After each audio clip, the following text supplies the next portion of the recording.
Assalamualaikum warahmatullahi wabarakatuh. Selamat pagi anak-anak. Berjumpa lagi dengan Ibu Rahmayanti SPD. Dalam ajaran Islam, setiap muslim diperintahkan untuk memiliki akhlak terpuji dan menjauhi akhlak tercela. Adapun akhlak tercela yang dimaksud di sini ialah perilaku hidup berpoya-poya, ria, sum'ah, takabur, dan hasad yang termasuk dalam akhlak buruk yang dapat merusak hati, hubungan sosial, dan merugikan diri sendiri, di mana akan kita bahas pada pertemuan kali ini. Hidup berpoya-poya adalah gaya hidup yang boros dan berlebihan dalam menikmati kemewahan atau hiburan tanpa mempertimbangkan kewajiban dan tanggung jawab, identik dengan pemborosan atau israf dan kemewahan berlebihan tabzir yang dilarang dalam ajaran Islam. Contoh yang biasa kita lakukan dalam kehidupan sehari-hari ialah ketika kita membeli barang-barang mahal hanya untuk pamer. Islam sangat melarang keras umatnya untuk hidup berpoya-poya karena akan merusak diri sendiri maupun orang lain. Hal ini sejalan dengan Quran Surah Al-Isra ayat 27. Bismillahirrahmanirrahim.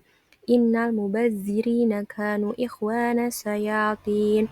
Sesungguhnya orang-orang yang boros itu adalah saudaranya syaitan. Adapun dampak negatif dari perilaku hidup berpoya-poya ini, yang pertama membawa kemiskinan dan pemborosan, yang kedua mengundang sifat sombong dan lupa bersyukur. Cara menghindarinya, yang pertama mengutamakan anggaran dan prioritas kebutuhan, yang kedua mengutamakan sedekah dan tabungan. Manfaat menghindarinya, yang pertama harta menjadi lebih bermanfaat dan berkah, yang kedua memupuk rasa terima kasih dan kepedulian terhadap sesama. Apa itu riya dan sum'ah?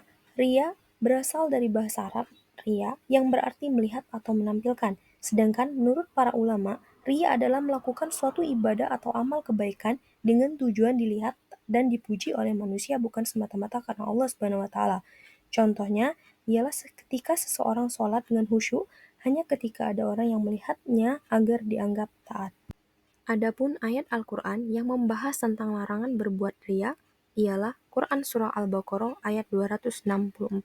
Bismillahirrahmanirrahim.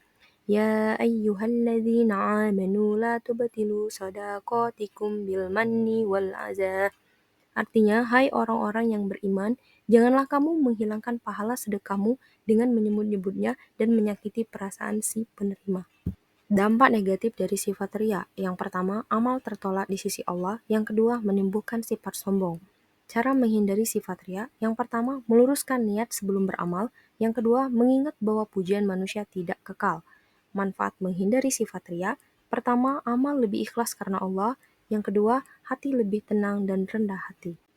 Sum'ah berasal dari bahasa Arab yang berarti mendengar, maknanya memperdengarkan atau membuat orang lain mendengar berita tentang amalnya. Sedangkan secara istilah, sum'ah adalah melakukan amal kebaikan atau ibadah dengan tujuan agar orang lain mendengar berita tentang amal tersebut, sehingga dia mendapatkan pujian atau popularitas. Berbeda dengan riya yang fokus hanya dilihat orang, sedangkan sum'ah hanya fokus pada didengarkan oleh orang. Contohnya ialah seseorang sengaja bercerita lebar tentang ibadah malamnya supaya dikagumi. Adapun Al-Quran yang membahas larangan melakukan sum'ah adalah Quran Surah Hud ayat ke-15-16.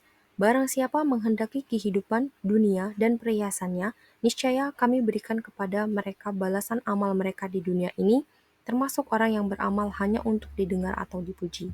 Adapun dampak negatif dari sifat sum'ah, yang pertama menghilangkan keikhlasan, yang kedua memicu sifat pamer dan angkuh. Sedangkan cara menghindari sifat sum'ah, yang pertama menyembunyikan amal soleh jika memungkinkan, yang kedua banyak istighfar. Dan manfaat menghindari dari sifat sum'ah, yang pertama menjaga kemurnian niat, yang kedua terhindar dari kekecewaan jika tidak dipuji. Takabur berasal dari bahasa Arab kabura yang berarti merasa besar atau membesarkan diri. Menurut para ulama, takabur adalah menolak kebenaran dan meremehkan orang lain karena merasa dirinya lebih tinggi, lebih pintar, atau lebih mulia. Allah Subhanahu wa taala sangat melarang hambanya untuk berbuat takabur atau sombong dan menolak kebenaran.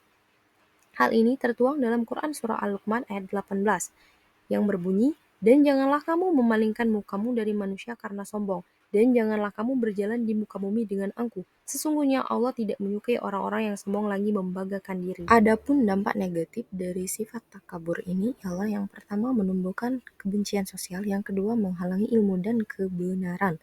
Adapun cara menghindarinya, yang pertama menyajikan semua nikmat Allah yang berasal dari Allah, yang kedua mengingat bahwa manusia tidak setara dengan Allah di sisinya. Kemudian manfaat menghindarinya, yang pertama meningkatkan rasa persaudaraan, dan yang kedua memudahkan menerima nasihat. Hasad. Hasad adalah menyukai kenikmatan yang ada pada orang lain dan menginginkan agar kenikmatan itu hilang darinya. Berbeda dengan ghibah atau iri positif yang hanya ingin mendapat kebaikan yang sama tanpa berharap nikmat orang lain hilang. Allah Subhanahu wa taala juga sangat melarang umatnya untuk berbuat hasad. Hal ini terlihat dalam Quran surah Al-Falaq ayat 5. Bismillahirrahmanirrahim. Wa min syarri hasidin idza hasada. Dan dari kejahatan orang yang dengki apabila ia dengki. Adapun cara kita untuk menghindari sifat hasad ini ialah yang pertama mendoakan kebaikan bagi orang yang mendapat nikmat, yang kedua mengingat bahwa rezeki sudah diatur oleh Allah Subhanahu wa taala. Sedangkan dampak negatif dari berbuat hasad itu sendiri ialah yang pertama merusak hati dan pikiran, yang kedua menyebabkan permusuhan sesama manusia. Manfaat dari menghindari sifat hasad ini, yang pertama hati lebih tenang dan bersih, yang kedua menumbuhkan rasa syukur kepada Allah Subhanahu wa taala. Demikianlah materi pelajaran kita pada hari ini. Semoga kita selalu bisa menjaga hati, meluruskan niat, dan selalu bersyukur atas nikmat yang diberikan oleh Allah Subhanahu wa taala. Amin ya rabbal alamin. Akhirus salam, wabillahi taufiq wal hidayah. Wassalamualaikum warahmatullahi wabarakatuh.